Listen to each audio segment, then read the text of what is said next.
at patuloy pa rin pong bumababa. Bagamat kahapon meron pong bahagyang pagtaas. Now, ito po importante kasi ang sabi po natin, ang talagang dapat tignan natin kung ganong kabilis ang pagkalat ng sakit, no? Yung tinatawag na case doubling rate. Now, dalawang linya po ang dapat tignan ninyo rito. Yung blue at saka yung medium na black. Meron pong arrow na red, yung blue line, at meron pong arrow na green, yung medium black broken lines. Now, ang pinapakita po nung blue ay ito po yung mga kaso ng COVID. At yung light na broken line naman po na straight ay 7 days. So makikita po ninyo na yung blue line ngayon at saka yung 7-day doubling time ay nagtutugma na po. Nagkaroon na sila ng meeting. Ibig sabihin, nationally po, ang ating case doubling rate ay 7 days. At yung ating mga klasifikasyon po yan, kapag umabot po ng 7 days, yan po ay GCQ. Now, tignan naman po natin yung ating critical care utilization rate, no? Yung ating ICU beds, no? 34% lang po occupied nationally, no? Yung ating isolation beds, 37% lang pong occupied. Ang ating ward beds, 35% occupied. At yung ating mechanical ventilators ay 19% occupied. Ang ating total bed capacity po ngayon ay 13,108. Now, ito po ang mga datos naman sa Cebu City, no? Meron po tayong 3,546 na mga kaso dito po sa Cebu City. At yung huling pagpupulong nga po ng IATF, nagpagkasunduan, nabibigyan po talaga ng partikular na atensyon ang Cebu City. Ano pong mga gagawin natin para sa Cebu City? Well, ito po ang mga naaprubahan ng Sabado, no? Unang-una po, magkakaroon po ng evaluation ng NTF, no? Ng ground level response ng Cebu City LGUs for 1 week starting today, 22 June 2020. Maglalagay din po ang NTF ng Emergency Operations Center at magde-designate po tayo ng isang Visayas Deputy Implementer for Region 7 and the entire Visayas. Now, ang tanong po, bagamat ang ating 7-day, ang ating case doubling rate po ay 7 days, ang ating case utilization rate ay nasa 35%.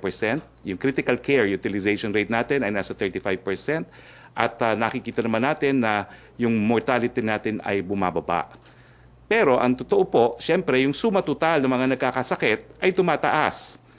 Hindi naman po nakakapagtaka ito. Bakit po? No? Ang pagtaas ng kaso ng COVID-19 ay hindi lang po sa Pilipinas. Ayon sa World Health Organization, at i-quote po sila, no? The world is in a new and dangerous phase. The pandemic is accelerating. More than 150,000 new cases of COVID-19 were reported to WHO last June 18, 2020, the most in a single day so far. Kaya nananawagan ako muli sa ngalan ng ating presidente sa ating mga kababayan, magsuot ng face mask or face shield, practice social distancing, maghugas ng mga kamay, gumamit ng mga disinfectant, manatili sa bahay at laging maging homeliners kung wala namang mahalagang gagawin sa labas ng bahay. Nandyan pa rin po ang virus. At habang walang bakuna at gamot, huwag magkakampante po. May mga pumuna po sa ating strategiya ng IATF na ilagay ang buong Luzon sa ilalim ng Enhanced Community Quarantine o ECQ noong Marso. May nagsabi, it did more harm than good daw, lalo na raw sa larangan ekonomiya. Overkill daw ang IATF solution, tinawag pang militaristic. Takot daw po ang pinairal ng IATF. Isang pananaw lang po yan at ito ay aming nirerespeto. Ngunit may ibang pananaw naman po ang nagsasabing ito po ay nakabuti sa buong bansa. Mismong ang World Bank, ayon kay Secretary of Finance Carlos Dominguez, sa kanyang pagpupulong sa mga opisyal nito, ang nagsabing pinuri ng World Bank si Presidente Rodrigo Roa Duterte dahil 100,000 buhay ang nailigtas dahil sa decisiveness ng Pangulo. Kung hindi daw tayo nag-lockdown, nung tayo nag-lockdown, 100,000 na po dapat daw ang namatay. Let me state for the record that the economic team is always present and even developed the decision framework to decide on the balance of health and economy. There was a careful decision-making process that was undertaken to decide on the ECQ and GCQ movement. Totoo na maraming Pilipino ang nawalan ng trabaho dahil nagsara ang maraming negosyo. Nangyari po yan sa buong daigdig. Kaya nga po binigyan ng prioridad ng pamahalaan ang pagbibigay ng Social Amelioration Program ng DSWD, yung ayuda, no? Yung Small Business Wage Subsidy para sa small and medium enterprises, at saka yung COVID-19 Adjustment Measures Program ng DOLE at Finance Subsidy to Rice Farmers ng DA at iba pang mga ayuda. Pangalawa, ayon po sa Singapore-based Toluna Black Box Index of Global Crisis Perceptions, na una ninyong narinig sa briefing na ito, ang index score ng Pilipinas sa COVID-19 response ay may mas mataas po ang ating grado kumpara sa Australia, Germany, USA, UK, Mexico, Italy, Thailand, Iran, France, and Japan. Siguro naman po, sang-ayon sa survey, hindi po nagkamali ang inyong IATF at ang ating Pangulo. Pangatlo, mahigit 8 sa 10 Pilipino or 84% ang nagsabi ang strict stay-at-home measures are worth it para maprotektahan ang mamamayan at makontrol ang pagkalat ng coronavirus. So naghusga na po ang taong bayan. Tama daw po ang ginawa nating lockout. Hindi tulad ng mga ibang bansa sa ating populasyon na 109 million, we have limited deaths of around 1,000. Karamihan ng mga Pilipino na mismo ang nagsabi sang-ayon sila sa lockdown na ipinatupad ng gobyerno. Again, let me put on record that conservatism is important at this point of pandemic because lives matter, and as the SW survey shows, people agree at staying at home. Hindi po takot ang ginamit. Siyensya po, mga datos na nagligtas ng libu-libong buhay. Our efforts are showing results. Sa ngayon, maraming bahagi ng Pilipinas ay nasa GCQ or sa mas relax na MGCQ. Sa tulong ng Kongreso, ang administrasyon ay nagtatrabaho na maipasa ang isang recovery program na magbibigay suporta sa mga SMEs at mga manggagawa. Kasama na rito ang Cash for Work Program, Emergency Subsidy, Wage Subsidy, Credit Guarantee, Low Interest and Subsidized Loans, and Loan Guarantees. Tulad ng nabanggit ni Secretary Tugade, pumunta naman po tayo sa ibang usaping transportasyon.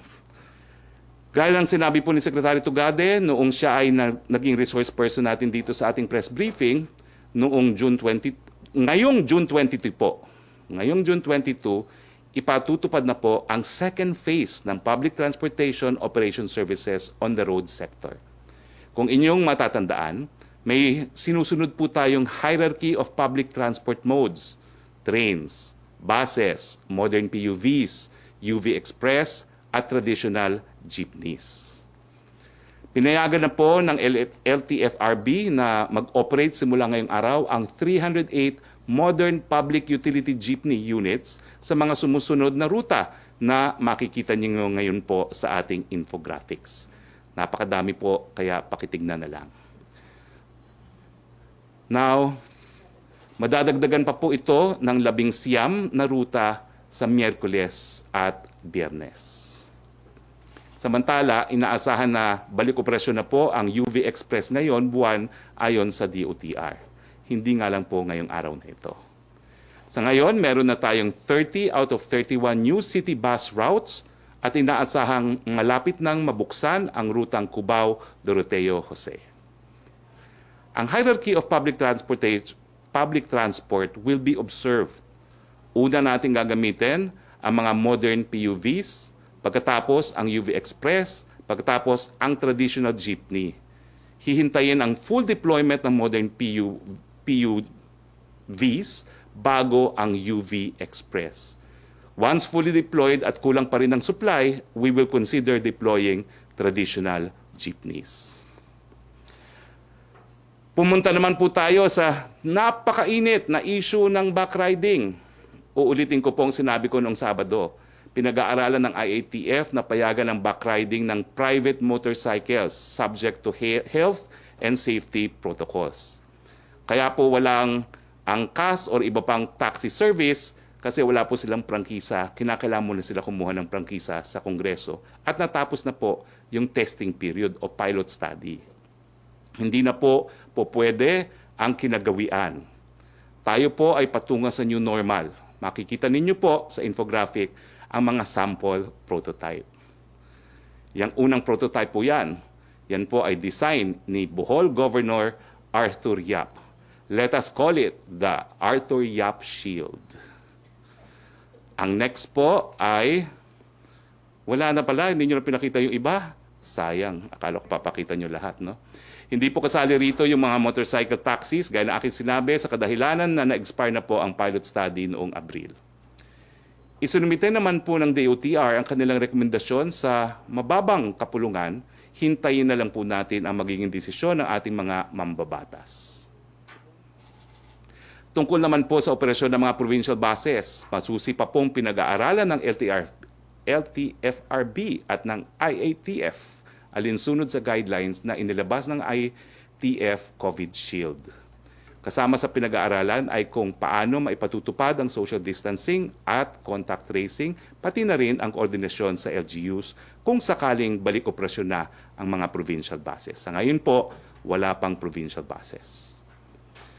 Mag-report naman po tayo ngayon tungkol dito sa second tranche ng Social Amelioration Programs, ayuda. Meron na po tayong 1.3 million na 4-piece beneficiaries. 1.3 million ng 4-piece beneficiaries with cash cards sa mga ECQ areas ang nakatanggap ng second tranche ng SAP ayon po sa DSWD. Nabigyan na rin po ang waitlisted beneficiaries sa Baguio City at Benguet. Nagkaroon naman ng payout sa La Union kahapon. Inaasahan po na karamihan po ng mga pag-transfer sa electronic means ng second tranche ng ayuda ay gagawin itong linggong ito.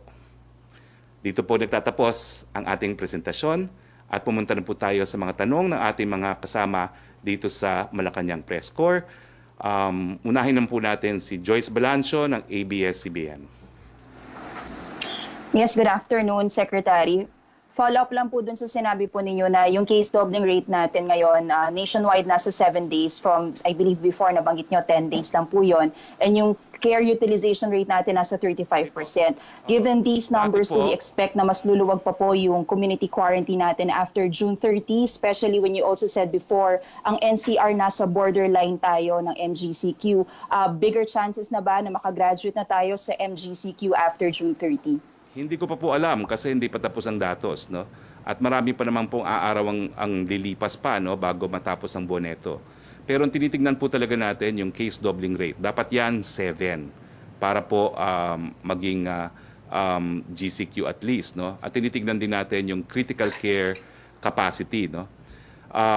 Hayaan niyo po, patuloy pong binabantayan natin ang datos, no? Pero ulitin ko lang po, siyensya at datos po ang magdedetermine kung tayo po ay pupunta sa MGCQ or babalik sa MECQ. On public transportation, Secretary, ang Ibon Foundation, meron po silang statement na expressing concern dito po sa paggamit ng modernized jeepneys. Ang sabi po nila ay open-air traditional jeeps are likely safer than air-conditioned modernized jeepneys kasi may possible exposure daw po ang mga pasahero sa airborne coronavirus infection. May mga pag-aaral daw po kasi na kapag enclosed spaces at yung mga small cough droplets pwede daw magstay on air itong virus particles, especially kapag poorly ventilated ang isang lugar. Hindi ko po alam kung anong kwalifikasyon ng Ibon para magbigay ng ganitong conclusion, no? Pero ang ordinaryong mamamayan po, alam naman na pagharapan talagang upuan, talaga namang mas mataas yung tsansa na magkahawahan kaysa yung lahat ay nakaharap sa isang direksyon lamang. Pero gaya ng aking sinabi po sa ating briefing kanina, no, may hierarchy po tayo ng public transport at nasa baba po ang mga jeepneys. Kung kulang naman po ang supply ng bus, ng modern jeepney, ikukonsidera naman po natin ang paggamit ng mga jeepneys. At sa mga probinsya nga po, may mga ilang probinsya na gumagamit ng jeepneys kasi wala talagang mga bus sa mga lugar na yan.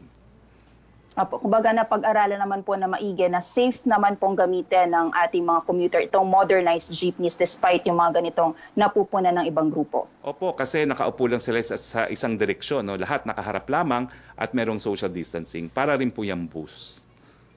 Opo. Last na lang po for me, Secretary, kanina lang po sa Laging Handa public briefing, na-interview po si PhilHealth President Ricardo Morales and sabi po niya premature pa raw po magkaroon ng meeting with President Rodrigo Duterte without any solution at hand. He also denied na meron pong 154 billion na pondo na nawawala sa ahensya at wala daw pong sindikato sa loob ng PhilHealth na engage sa defrauding activities. What can you say about this, Secretary? Iwan na lang po natin yan at hayaan na natin ang taong bayan maghusga at bahala na po si Presidente dyan sa isyong yan. But will you still push through with the meeting with the President and the PhilHealth President Morales, Secretary? Well, ngayong alam kong ayaw na niya makipag-meeting, siguro yung mga gusto lang makipag-meeting sa loob ng PhilHealth ang makikipag-meeting kay Presidente. Thank you, Joyce. Yusek Roque. Thank you, sir. Good afternoon, Secretary Roque. Yung dalawang tanong ni Belia Carriazo, pero yung ikalawa niyang tanong, natanong na po ni Joyce Balanzo about yung possible MGCQ na sa gitna po ng pangamba ng ilan sa atin dahil sa mataas na datos. Ito po yung una niyang tanong, umabot na ang COVID cases sa bansa na more than 30,000 and with the current figures, hindi daw talaga malayo na ma-reach yung UP experts estimate na 40,000 COVID cases at the end of the month. Despite po sa alarming figures, wala ba daw pong balak ang government to rethink yung ginagawang pagre-relax sa mga restrictions? Well, gaya ng sinabi ko kanina, no? Yan po ay subject to evaluation on the basis of case doubling rate at saka yung kanilang critical care capacity. At maaga pa naman po, 21 pa lang ng buwan ngayon. Tingin ko po sa mga darating na araw, kukunin ang datos at saka magbibigay po ng rekomendasyon ang IATF. Pero importante po na bagamat tumataas ang kaso, ang bantayan po natin yung kakayahan magbigay ng lunas o ng medical care sa mga critical na magkakasakit at saka yung pagkalat ng sakit. Trish Terada of CNN Philippines, please. Trish. Okay, kung wala po muna si Trish, si Yusek Roque again. Okay, from Chris Jose ng Remate Online, ngayon pong araw ang balik biyahe ng ilang piling public utility jeepneys. May 308 modern jeepneys po ang pinayagan ng LTFRB. Pero ang hiling po ni Vice President Leni Robredo sa pamahalaan ay wag daw pong i-phase out ang traditional jeepney sa gitna ng coronavirus pandemic. Ano po ang reaction ng palasyo dito? Gaya ng sinabi ko po kanina, may hierarchy po tayo, no? At titignan natin kung maging sapat ang mga bus, ang mga bagong jeepneys, at saka yung mga express, no? UV express, at kung kulang naman, po pwedeng gamitin pa rin ng mga jeepney. Antayin na lang po natin ang evaluation ng LTFRB. Pa rin daw po ng Malacañang sa usapin na ginamit di umano ng pamahalaan ang sitwasyon ng COVID-19 pandemic bilang oportunidad para daw po maipatupad ang controversial na jeepney modernization program. Well, ang nangyari naman po talagang habang tayo nasa ECQ, wala po talaga tayong pampublikong transportasyon na pinayagan, no? At ngayong nagbubukas po tayo ng bahagya at ng ating ekonomiya, unti-unti naman po natin binabalik ang mga public transportation, no? Ang siguro naging desisyon dahil makakabuti ang jeepney modernization program, ipatupad ngayon na tayo po ay bahagyang pinapayagan ang iba't ibang klaseng public transportation na bumiyahe muli.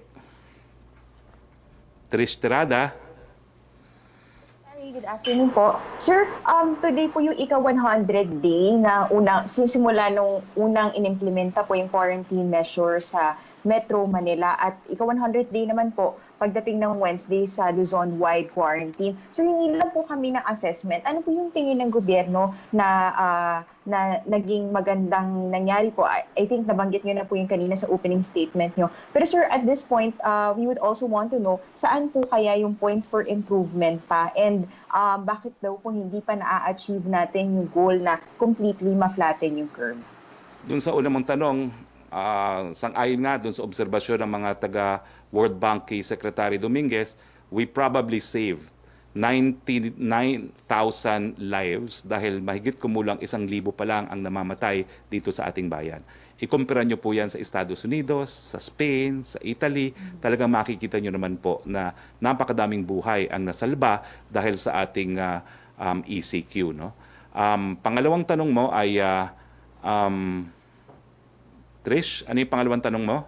Yes, sir. Yung points for improvement, ano improvement. pa yung nakikita po na pwede natin gawin, especially hanggang ngayon po, bakit daw po hindi pa naka-flatten yung curve? Well, sa totoo lang po, no, nagagalak din tayo na bumababa yung mga namamatay. Ibig sabihin, dumadami yung mga gumagaling. So parang naging mas mahusay tayo sa pag-aalaga ng mga nagkakasakit na ng COVID-19. Siyempre, ang gusto nating makita, zero transmission. Pero malayo pa po tayo doon dahil napakadaming ang kaso na nare-report every day. So ang ating pakiusap, dahil wala naman po talagang gamot dyan, wala pang bakuna, manatiling malusog, manatiling malinis, social distancing, pagsuot po ng mga masks. Sir, saan po kaya nagkakaroon ng problema kung bakit hindi pa po natin naaabot yung pag-flatten ng curve after about 90 days? And kumbaga sa pagsunod po ba to or sa implementation, where does the IATF see the problem lying po? Well, maraming mga dahilan yan, no? Pero isa na dapat talaga nating aminin ay yung population density. No? So maraming lugar sa atin na talaga napakahirap mag-social distancing dahil kulang talagang espasyo. No? Kung titignan nyo yung mga bansa na zero transmission yan, New Zealand, kakaunti lang populasyon nila, malaki ang kanilang lupa. No? Hindi po ganyan ang kaso ng Pilipinas. Pero, ganun pa man, haharapin po natin ang paghamon at alam ko naman mga Pilipino, pag nahamon, talaga namang gagawin nila ang lahat ng magagawa nila, lalong-lalo na kung ang nakasalalay dito ay buhay nila at ng kanilang mga mahal sa buhay. Kaya po natin to. Secretary, on the 25th, mag-expire na po yung Bayanihan Gilas 1 Act. I understand, tama po ba, magpapatawag pa po ba or hindi na po magpapatawag ng special session for either extension or para po doon naman sa bagong batas po? Well, gaya ng nasabi ko na po sa mga nauna nating press briefing, nakikipag-ugnayan po ang ating Department of Finance at ang economic team natin sa parehong kapulungan ng Kongreso para po plantsahin yung isang stimulus package at saka yung renewal ng emergency powers. Pag naman po na-plantsa yan, wala naman pong problema ang pagtawag ng special session, lalong-lalo na po pwedeng maging virtual sessions of Congress naman po yan. Secretary, very short lang po, one last. So, bali po sir, after June 25, magkakaroon pa po ba ng final report si President sa Monday or yung ngayong Monday na po yung magiging huling report ng Pangulo to the Congress? Magkakaroon pa po ng final report after the 25th. Thank you, Trish. Thank you po. Yusek Roque. Thank you, Secretary. Opo, tanong mula kay Same Denilla ng Business Mirror, pero natanong na po ni Trish yung tungkol sa apela dun sa Bayanihan Tuhil Aswan law na possible extension. Ito po yung follow-up naman niya sa inyo, Secretary, kung may schedule na daw po yung meeting ni President, yung possible meeting. Ni Presidente, mamaya po siya po ay maghahanda ng kanyang talumpati sa taong bayan natin at may ilang mga miyembro po ng gabinete at ang IATF ang mapapasama rito. Pero itong linggo po ay 36 ASEAN Summit, no? So ito po ay talagang a big event for all the countries of ASEAN at magaganap po itong linggong ito. So busy po si Presidente sa ASEAN Summit itong linggong ito at meron pa po siyang schedule na bibigyan niyang pugay yung mga nagbuwis ng buhay sa laban sa mga terorista sa Mindanao po. So, Secretary, wala pa pong schedule daw ng meeting ni President Duterte with PhilHealth officials? Wala pa po, wala pa. At mumungkahi ko lang naman po yan. Dahil ngayong ayaw naman ni President Morales makipagpulong, siguro ayaw na rin ni Presidente, no? Huling tanong ni Sam, may authorization na po kayang inilabas si President Duterte for PITC to import rice? Sinigurado ko po, wala pa pong authorization. Thank you, Yusek. Si Maricel Halili ng TV5, please.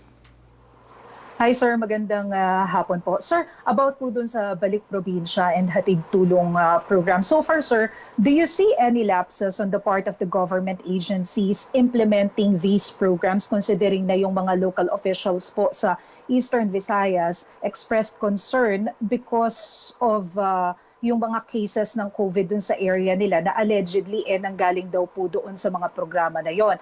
I understand that the government is planning to review the program, but what will happen to these programs habang ongoing po yung review? I know that Balik Probinsya is now suspended, but how about the Hatid Tulong? Okay, tatlo kasi po yan eh. Hatid probinsya ng mga OFW, hatid tulong para sa mga stranded individuals, at balik probinsya na programa po ng gobyerno na sinimulan po ni Senator Bongo. Siguro po wala namang lapses. Ang meron po tayo, kakulangan ng testing kits. No? Napakadami po kasi mga OFWs na umuwi. Sang-ayon sa huling ulat po ni Secretary Bello, mahigit kumulang 54,000 na mula nung Mayo ang mga nakauwing mga OFWs. Naubos po o talagang sila po ang gumagamit ng mga testing kits natin na PCR. At hindi naman tayo pumapayag na rapid test kits lamang. No? So, pero itong mga darating na panahon nga po, sabi ni Secretary Galvez, dumating na yung binili natin na kung hindi ako nagkakamali, 8 million no, na testing kits, no, o parating pa lamang. At pag dumating nito, mabibigyan na po natin ng lahat ng uuwi sa kanilang mga probinsya ng PCR tests. Pero tingin ko naman po hindi lapse yan. Kung hindi, talagang napakadami lang po talaga ng mga umuuwing mga OFWs dahil hindi naman natin inaasahan na napakarami talagang mawawalan din ng trabaho sa abroad. So, ibig sabihin po, sir, kumbaga magkakaroon tayo ng bagong protocol na lahat ng mga magiging part ng programs na to mag-undergo ng RT-PCR test. Opo, yan ang ating gustong mangyari. Dahil nga po sa kakulangan, yung mga stranded individuals, pinakuha lang ng mga health certificates at pagdating dun sa lugar na uuwian nila, kung mayroong PCR tests capability, ipi-PCR sila at kung wala naman, 14-day quarantine. Wala naman po masama dun sa 14-day quarantine dahil kapag ikaw ay meron talagang sakit, basta ikaw mag-quarantine, gagaling ka naman po kung hindi naman seryoso yan at hindi ka na makakahawa matapos po yung 14-day quarantine. So, siguro nagpapanik lang yung ilang mga LGUs natin kasi dati wala silang COVID case, pero wala naman pong problema. Miski magkaroon kayo ng COVID case, i-quarantine nyo lang po at i-isolate at gamutin. Hindi naman po problema yan. Sir, yun pong mga OFWs na nakasama po dun sa mga death sa Saudi Arabia. I understand 50 of them died because of COVID and wala na raw pong plano yung government na ibalik dito, so ipapalibing na sa Saudi. But what's the plan of the government pagdating po doon sa pamilya noong 50 OFWs? Siyempre po kung ano yung dapat maibigay sa kanila, yung mga OWA benefits, sisiguran po natin na makukuha nung 50 ililibing na po sa Saudi Arabia. Alam niyo po, iba talaga ang protocol sa Saudi Arabia dahil ibang pananampalataya nila. No? Dito sa Pilipinas, diretso po tayo sa cremation no? Kapag COVID. Wala pong cremation ata sa mga Muslim na mga bansa, kaya kinakailangan ilibing. Pero yung mga iba po na po pwedeng maiuwi, magcha-charter po ang gobyerno ng 3 eroplano para maiuwi yung 200 plus na mga labi ng ating mga kababayan. Sir, panghuli na lang po, when do we expect po na maibabalik yung mga natitira po na labi? And ano po yung naging reason bakit po naipon yung ganun kadami sa Saudi? Well, pinakamarami po talaga mga Pilipino nagtatrabaho sa Saudi Arabia. So talagang marami po talaga sila dyan at yung 200 siguro kaya marami yan dahil that's the biggest destination of our OFWs. No? Now, hindi naman po naantala. Kaya lang dahil sa pananampalataya po ng mga Muslim, kinakailangan ilibing kaagad. Kaya 72 hours lang ang binigay sa atin. No? I understand that meron pong usapin na nagaganap din sa panig ni Secretary Roque at niyang counterpart kung po pwede pa tayo mabigyan ng konting panahon kasi hindi naman ganun kabilis yung pag-charter ng mga eroplano. Pero gagawin po natin yan sa lalong mabilis na panahon. Maraming salamat. Thank you, sir. Thank you. Balik tayo kay Yusek Roque. From Rose Novenario of Hataw, ano daw po ang pahayag ng palasyo kaugnay sa reaksyon ng netizens sa paninisi ni DILG Secretary Anyo sa mga mamamayan sa pagtaas ng kaso ng COVID-19 sa bansa? Well, paulit-ulit naman po natin sinasabi, habang walang bakuna, habang walang gamot, nasa kamay po natin ang ating kaligtasan dito sa COVID. Kinakailangan sumunod po tayo sa mga health protocols, otherwise talaga pong dadami ang COVID sa ating bayan. So nakikiusap lang po para po sa ating kalusugan, social distancing, manatili sa bahay, good hygiene. Tanong pa rin po mula kay Rose ng Hataw. Ayon sa netizen, mahigit 3 buwan na ang nakalipas at sa kabila daw po ng bilyones na pondo, bakit walang konkreto at detalyadong aksyon ang pamahalaan? Anila, na-realize na po ba ng palasyo na ang problema ay public health, kaya ang solusyon ay public health at hindi military? Wala po tayong military solution na ginagawa. Ginagamit lang po natin yung kakayahan at saka karanasan ng ating mga military officials para po iparating nga yung public health solution sa lalong mabilis sa panahon sa ating mga kababayan. Tingin ko kung walang ginagawa ang gobyerno, hundreds of thousands na po ang namatay gaya sa ibang bansa. Tignan niyo po ang kaso ng Brazil. Hindi po sila naniwala na kinakailangan ng social distancing. Number 2 na po sila sa daigdig. Tignan niyo po ang nangyari sa Amerika. No? Hundreds and thousands na po ang namatay dahil maraming mga states sa kanila hindi rin naniwala sa social distancing. At syempre, ilang mga bansa gaya ng Inglaterra, medyo late na po sila nag-lockdown. So, napakadami rin po ng mga namamatay. No? So, ang solution po natin is a public health solution. Ano po yung public health solution? Social distancing, being homeliners, pagiging malusog, at proper hygiene. Joseph Morong? Hi sir, good afternoon. Sir, doon muna sir kay Secretary Duque, no? Si Senator Gordon said that many are after his position because maraming pera daw sa DOH. Would you agree to that statement? Hindi ko po alam at wala po kong nalalaman na kahit sinong nagnanasa maging Secretary of Health ngayon. Sir, sa ATB, where's the President at with regard to the anti-terror bill? Or would you just allow or would you just wait for this bill to lapse into law? 30 days naman po yan at matagal pa yung 30 days na yan. Hayaan muna natin pag-aralan mabuti ng lahat ng mga opisina dito po sa Malacañang. Sir, may comments si Justice Carpio, sir, na some of the provisions are unconstitutional din sa ATB, particularly yung warrantless detention na sabi niya is just allowed under martial law. Your comment, please. Well, alam niyo po, even without martial law, meron po talagang 36 hours na po pwedeng mag-apprehend ng kapulisan without charging a person in court. So hindi po totoo na on the basis of pretrial detention, yan po ay magiging unconstitutional. At gaya po ng inexplain ng author ng batas nito, yung mga ibang bansa po, pwedeng ang indefinite detention na pretrial. Yung ating mga karatig bansa, 1 buwan, 90 days, no? Pero sa kanyang palagay, sabi ni Senator Lacson, sapat-sapat na yung 14 days na extendable. No?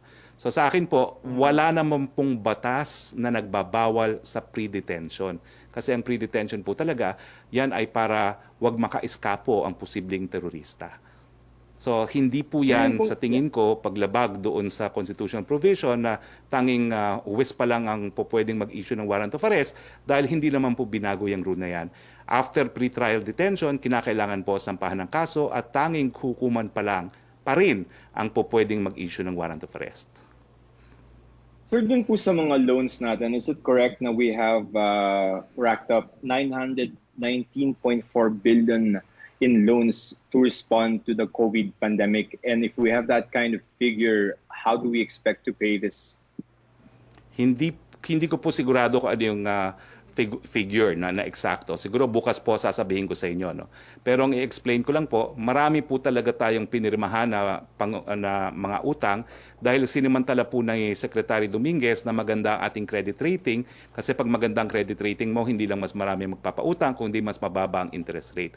Pero sa lahat po ng mga pinirmahan nating utang, hindi rin po ako sigurado kung magkano na yung na-take out natin. Kasi parang utang din po yan ng ordinaryong mamamayan. Pwedeng may approved loan ka, pero hindi pa natin tinitake out. Habang hindi ka nagtitake out, wala pa pong interest. So lilinawin ko po yan, kung po pwede, bukas po, iuulat natin yan, Joseph. Remind me tomorrow. Okay, just one last question. Sir, I raised it on Saturday. No? May mga kababayan tayo sa Kuwait in particular, and then maybe some other places na hindi makabalik sa bansa because we are regulating the inbound flights because of COVID concerns. No? I guess the question is, you talk to them, paano ba sila, kailan ba sila dapat magplano to go back to the Philippines? Ano yung, kailan yung makakauwi ba talaga sila given the concerns that we have here? Wala pong Pilipino na nagnanais makauwi na hindi makakauwi. Yan po ay karapatan ng bawat Pilipino. Kaya nga po ang sabi ng ating Pangulo sa ating mga LGU, dahil may ganitong karapatan, hayaan naman silang umuwi sa kanilang mga probinsya.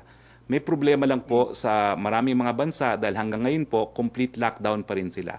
In fact, sa case po ng Pilipinas, no, ang mga Pilipino hindi rin po pwedeng bumiyahe palabas. Pero lahat po ng papasok sa Pilipinas, pwede naman pong umuwi. At ginagastusan pa nga po natin sila para sa kanilang PCR testing at sa kanilang quarantine sa hotel.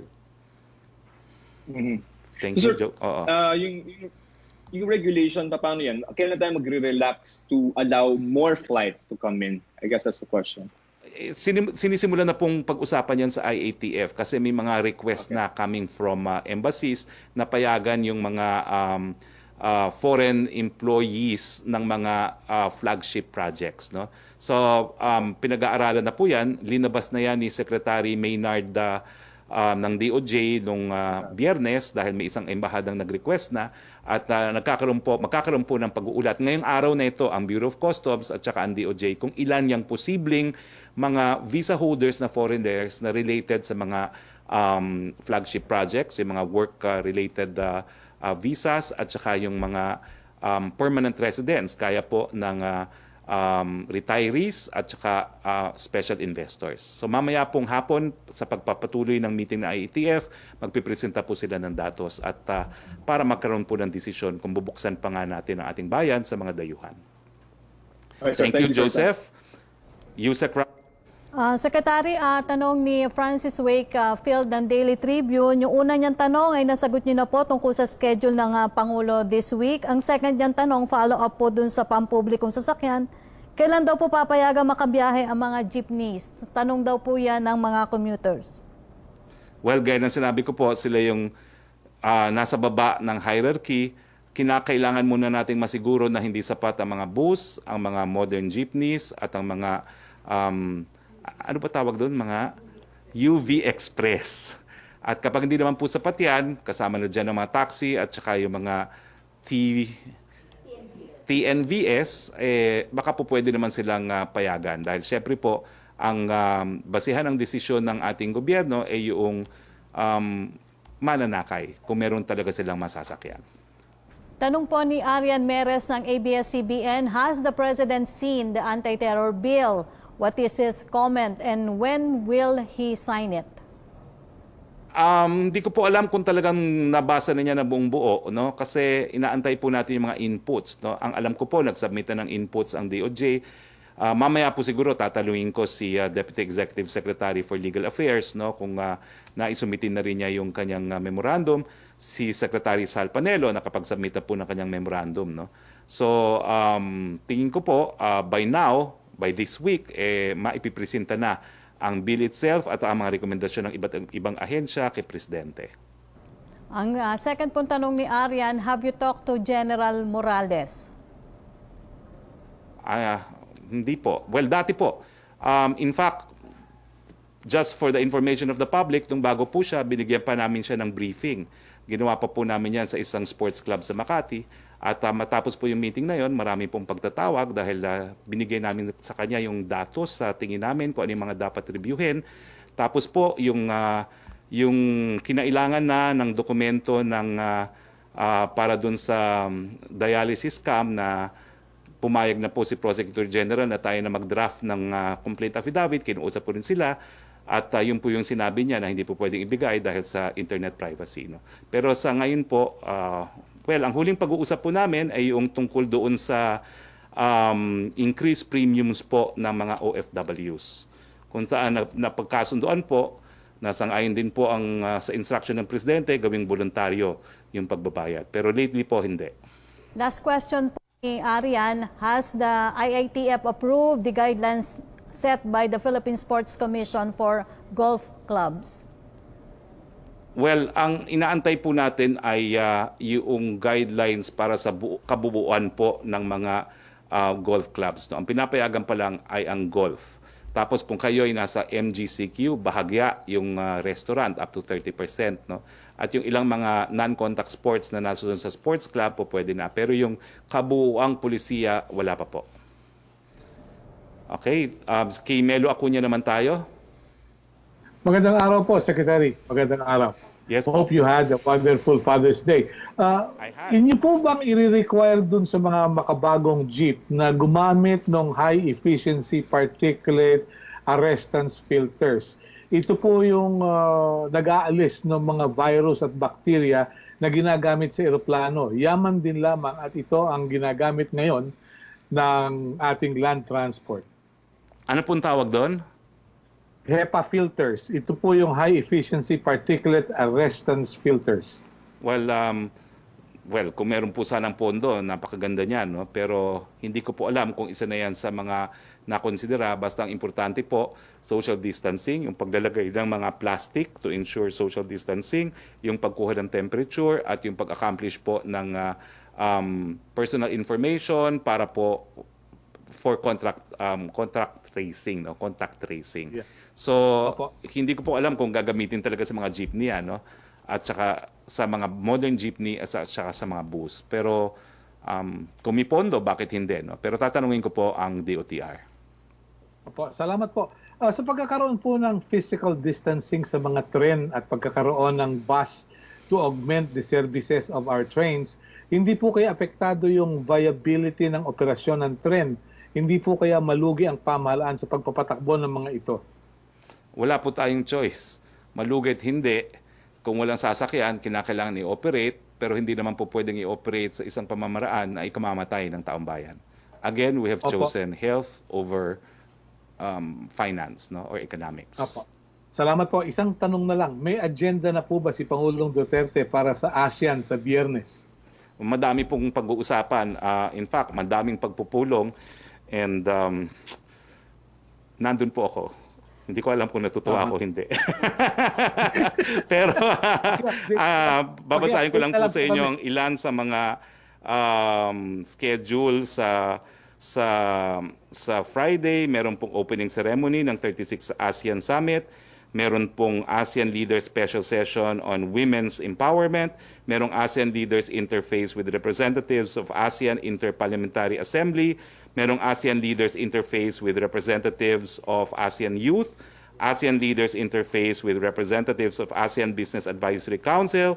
Tapos po magkakaroon po ng press conference ang chair ng 36 ASEAN Summit. It will take the whole day po of Friday. So it's a full schedule po for the President on Friday. Mag-uulat po kaya si Pangulong Duterte tungkol sa kanyang performance as chair sa ASEAN-China Dialogue? Well, siguro po kabahagi po nung mga binasa kong mga schedule. Pero wala pong special session para sa pag-uulat on his chairmanship of China-related matters. No? Siguro po papasok po yan doon sa meeting mismo ng mga heads of state of ASEAN. Salamat po, Secretary. Thank you. Thank you. Thank you po. Balik po tayo kay Yusek Roque. From Secretary from Reyna Tolentino ng Manila Times, is there a chance for sub-3 for those most affected and those who have been laid off? Kung hindi po SAP, marami po talaga tayong binubuong packages, no, na kinakailangan din natin ng suporta ng Kongreso, no. Ito po yung stimulus package, no. At ang pagkakaintindi ko po kay Secretary Dominguez, minimum po diyan ay yung mga cash payouts, no, yung mga work for cash, no, na kinakailangan talaga nating ibigay dahil marami talagang nawalan po ng trabaho. Wag po kayong mag-alala, yan po ang priority.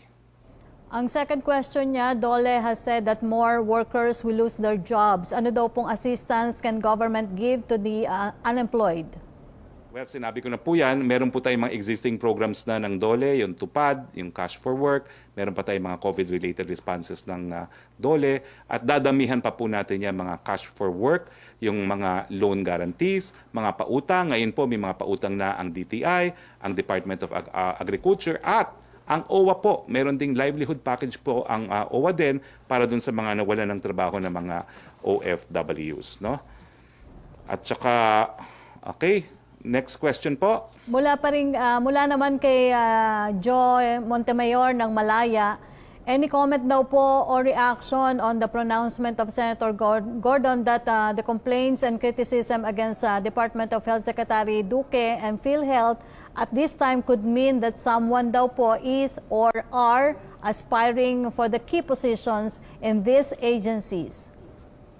Well, gaya ng sinabi ko po, wala naman akong nalalaman na nag-aspire to be Secretary of Health ngayong panahon nito dahil ito po yung pinakamahirap na trabaho sa panahon ng COVID. So parang kahit gano'n kang ambisyoso, napakahirap namang ambisyonan yung ganyang kahirap na trabaho. No? At pagdating naman po sa PhilHealth, well, sinasabi po ni General Morales, interested daw po ako. Demotion po yan, I'm not interested. From Ace Romero, bakit po di umuusad yung pamahagi na ikalawang tranche ng SAP2? Nananatili pong 1.3 million yung nabigyan ng ayuda, pareho nung nakaraang linggo. Well, inaayos lang po yung issue ng duplication of beneficiaries. No? Yan po ang nagpapatagal, pero gaya ng sinabi namin noon pa, dahil automated po ang paglipat ngayon ng mga pondo, it will take only 2 days. So pag matapos na po itong proseso na tinatawag nilang deduplication, mapapabilis na po ang proseso. Ang tanong naman ni Randy Caniego ng Dabig C-News Radio, bakit nauna pa pong nakapasada ang modern jeep kaysa sa mga old jeep sa Manila? Makakabalik pa kaya sila ngayong binigay na ang ruta sa mga modern jeep? Paraan po ba ito upang ma-phase out na daw po ang jeep? Sasabihin ko po uli, no? Ang number 1 prioridad ng gobyerno, yung mananakay. Kung kulang po ang mga pampublikong sasakyan, pursuant to the hierarchy na bus, modern PUVs, papayagan naman po ang jeepneys at UV Express at pati ang tricycle, no? Kung kulang po ang ating mga bus at mga modern PUVs. Huwag po kayong mag-alala, yung convenience ng mananakay po ang primary consideration ng ating LTFRB. Secretary, may pahabol pong tanong si Jonah Villaviray. Na-mention nyo daw po that IATF will talk about allowing foreigners who are working for flagship projects to enter the country. What flagship project is that, and or which embassy made that request? Siguro hindi ko naman muna po sasabihin which embassy, no? Pero marami po kasi talagang nagre-request at marami talagang mga foreign nationals na mga contractors ang related po sa mga flagship projects natin. Yung mga malakihang mga proyekto po, lalong-lalo na yung mga foreign ang kanilang mga contractors. Pero hindi po pwede kasi magkaroon ng desisyon para sa isang nationality lamang dahil meron tayong equal protection clause, no? So kung gagawa po ng pulisiya, bagamat isang embahadang nag-request, kinakailangan equally applicable po yon sa lahat ng mga dayuhan sa ating bayan. Opo. Secretary, pahabol po ni Ace Romero, kung sapat na po yung transport, ibig sabihin po ba hindi na makakabiyahe ang traditional jeepneys? Tingin ko po, no, kung sapat, no, pero ina-assess nga po ng LTFRB kung magiging sapat kung aalisin ang mga traditional jeepneys. Ayan, Secretary, yan na po yung ating mga nakuhang tanong sa ating mga kasamahan sa media ngayong araw na ito. Meron pang second question, no? 52. Joseph, baka meron kang additional questions. It's only 12:52. Kaya ko pang tiisin ang gutom ko. Hi, sir. Meron ka pang extra question? Very good, sir. Sir, clarification doon sa angkas. These are two things, no? Two populations yan. Isang angkas, yung ride-hailing service, and then yung mga nag-aangkas ng mga ordinaryo nating mga kababayan. Tama ba yung ang narinig ko kanina na yung pinag-aaralan ay yung backriding of private individuals? But as far as the ride-hailing service is concerned, angkas, yun yung medyo out of the question because they need a franchise. Tama, sir? Tama po yan, no? Hindi po, well, unfortunately, angkas is a ride service, no? Ride-sharing service. So, ang ginagamit ko na ngayon, backriding, para hindi ma-confuse. Talagang private backriding lang po ang kinukonsidera, pero hindi po tayo babalik dun sa nakaugalian natin. Kinakailangan po merong mga safety at saka hygienic contraptions at innovations na gagamitin. Hindi po pwedeng as is where is na nakikibackriding lang. Gaya nitong dinesign ni Governor Yap, the Yap contraption, no? Tapos mayroon pa pong iba yan eh. Sana pinakita natin yung proposal na angkas, bagamat hindi na nga po pwedeng angkas dahil wala silang prangkisa. Kasi meron pang dalawang proposal dyan. Wala ka bang picture dyan? Meron kasi yung sa angkas din na proposal nila, bagamat hindi pa sila po pwedeng ma-allow dahil wala nga silang prangkisa. Gayunpaman, no, alam ko na yung chairman po ng House Committee on Transportation ay nagsasabi na isasangguni daw niya sa DOTR na habang nakabinbin ito sa Kongreso, baka daw payagan ng provisional, no? Pero yan po ang suhestyon ng ni Kong Edgar Sarmiento ng chairman ng House Committee on Transportation. Pero sa ngayon po talaga ang estado ay hindi po pwede dahil walang prangkisa. Okay, Joyce so Balan, yung yes, natin yung mga mag-aasawa. Sir, last na lang, and then kasi si Joyce Go is ahead. also online. Kasi may oras pa naman tayo.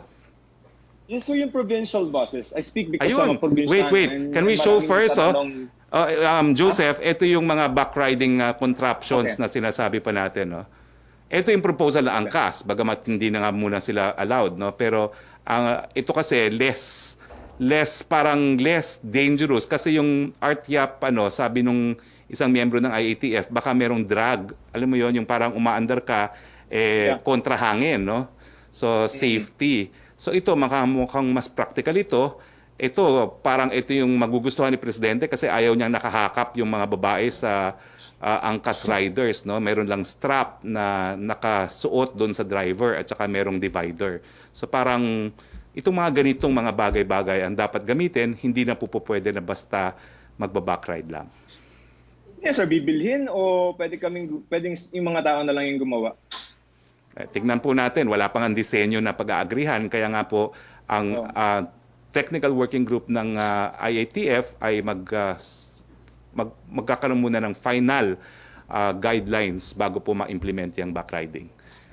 Okay? So last, sa provincial bus, paano? Parang walang kinabukasan? Alam mo kasi nakasalalay din po yan doon sa estado ng quarantine na applicable sa mga area. Kasi syempre, pag inalaw mo ng provincial buses, magkakaroon talaga ng cross-border movements na, no? I could see na siguro kung papayagan yan, it will be dun sa mga lugar muna na mabababa ang kaso, yung MGCQ area, no? Pero hindi pa po pwede siguro yung mga GCQ to MGCQ kasi maraming quarantine restrictions na i-impose pa rin. Sir, thank you for that. Joseph. Si Joyce naman. Huling hirit kay Yes, Joyce. sir. Yes, sir.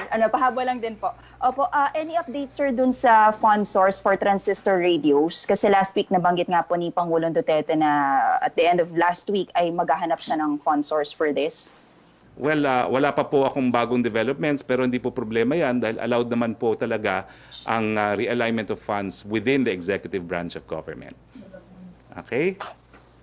Okay. And sir, one last na lang din po. A month before opening of classes, si Vice President Robredo uma-appeal or nagre-recommend na baka pwede i-move pa daw itong August 24 kasi as per Department of Education, hindi pa daw po ready ang lahat to implement itong blended learning. Well, as far as the actual date of classes, may batas po yan, no? We have to comply with the law, which is the last week of August, no? Unless Congress will pass a law, no? Providing that we could open on a later date.